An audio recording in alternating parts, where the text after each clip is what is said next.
सीने में जुनून, आंखों में देशभक्ति की चमक रखती हूँ। दुश्मन की सांसें थम जाए, आवाज में वो धमक रखती हूँ।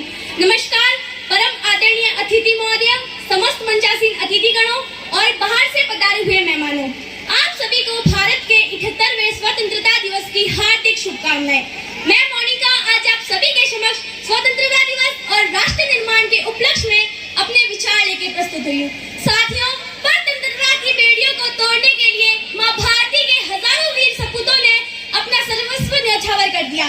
तब जाके आज ही के दिन अर्थात 15 अगस्त 1947 को हमें आजादी का चमकता हुआ सूरज देखने को मिला। आजादी का वास्तविक अर्थ वही समझ सकता है जिसने कभी गुलामी सही हो। अरे हम सौभाग्यशाली है कि हमने स्वतंत्र भारत में जन्म लिया, किंतु स्मरण रहे जिस आजादी का उपभोग हम वर्तमान समय में कर रहे हैं वो यूं ही नहीं मिली। उसकी कीमत माँ भारती के अमर शहीदों ने अपने लहू से अदा की है। उन वीरों के इंकलाब जिंदाबाद और वंदे मातरम से उमड़ने वाले के नारों से उमड़ने वाले जन सैलाब और खून में आने वाले तूफान ने अंग्रेजी शासन को जड़ से उखाड़ फेंका। मैं माँ भारती के उन वीरों को हृदय की अनंत गहराइयों से नमन करती हूँ और उनकी शहादत का खाका आपके सामने खींच रही हूँ। जरा गौर से सुनिएगा कि रण की भेरी बज रही थी, रण की भेरी बज रही थी, मौत की दुल्हन सज रही थी। किसने उनको ललकारा था, किसने उनको स्वीकारा था। चाहूं और अधिक विध्वंस मचा, चाहूं और अधिक विध्वंस मचा, किसी और न कोई अंश बचा। उनके बच्चे अनाथ हुए थे, कौन जो उनके साथ हुए थे। उनकी माँ ने आंचल नोचा, अरे उनकी माँ ने आंचल नोचा, उनकी पत्नी ने सिंदूर था पोंछा।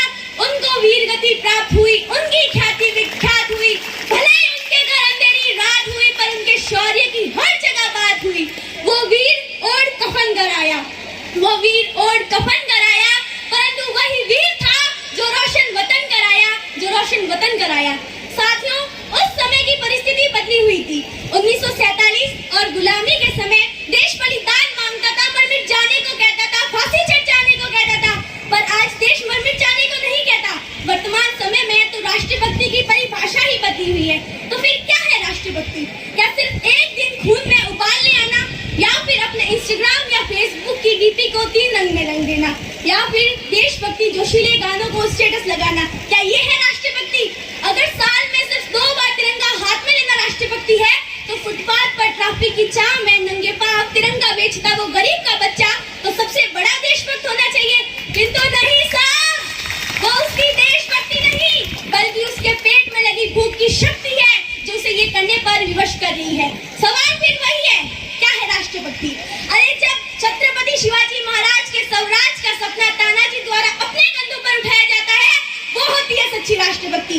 जब जमशेदजी टाटा ने देश में रोजगार सृजन हेतु स्वयं की संपत्ति समर्पित कर दी, वो होती है वास्तविक देशभक्ति। जब कोई बच्चा स्वच्छ भारत अभियान के तहत अपना कूड़ा कूड़ेदान में डालता है, वो भी है सच्ची राष्ट्रभक्ति। सही मायने में राष्ट्रभक्ति वो भावना है जिसमें हम ये मान के चलते हैं कि nation first and self last.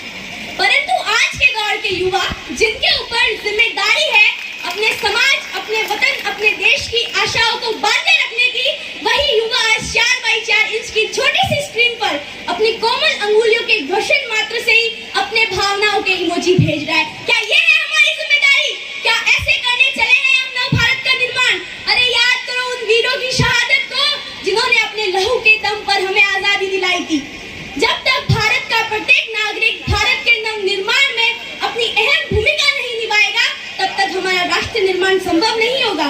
जब तक नागरिक नैतिक रूप से संकीर्ण, चारित्रिक रूप से भ्रष्ट, मानसिक रूप से दिवालिया, धार्मिक रूप से अंधा, राजनीतिक रूप से गंदा और स्वैच्छिक मान मूल्यों के मामले में छिन्न भिन्न विभिन्न रहकर अखंड भारत के खंड खंड करता रहेगा, तब तक हमारा राष्ट्र निर्माण नहीं हो सकेगा।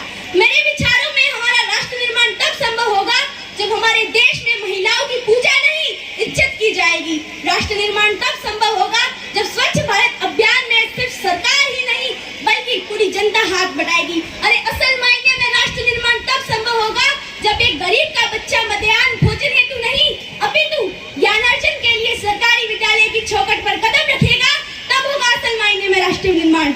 महोदय, मैं सल्यूट करना चाहूंगी अमर शहीदों को और वर्तमान समय में सरहद पर रक्षा हेतु तैनात प्रत्येक उस जवान को, देश की पुलिस प्रशासन और किसान को और प्रत्येक उस नागरिक को जो अपना काम पूरी निष्ठा, लगन और ईमानदारी से करते हैं, जिनके बिना राष्ट्र निर्माण की कल्पना भी असंभव सा लगता है।